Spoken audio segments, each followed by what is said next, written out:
I'm Clint Hawking, and I'm the creative director on Far Cry 2. A lot of developers set out to make immersion one of the core components of their game. They really focus a lot of their effort on, great graphics and really good sound and realization, trying to make the game as immersive as possible so the player can feel really a part of the world. And on Far Cry 2, we did all of that with our dynamic weather system and gorgeous open world, all of that stuff.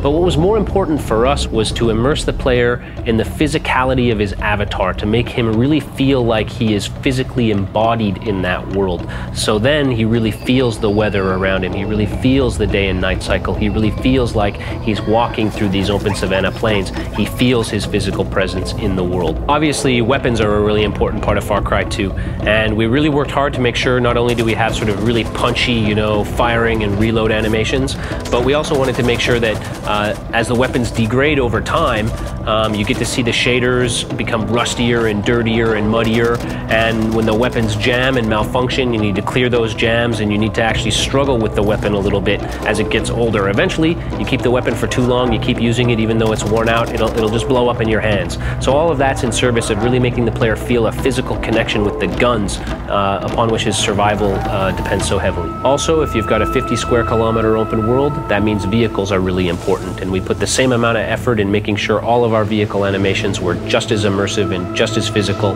as all of our other animations. That means anytime you get in a vehicle, anytime you get out, switch seats, move on to a mounted weapon, all of those animations are quick and fluid, but they're all animations. We're not teleporting the camera ever, so you always feel like you're in your own body in the game. On top of that, vehicles can break down just like weapons. They wear down, they break down, and eventually they'll stop running. You'll have to get out of the vehicle, pop open the hood, repair the engine, and then get back on the road. The player's most important navigational tool is his map and his compass and his monocular. And of course, we wanted to make sure that the player has that map in his hand rather than having to look at it in a menu.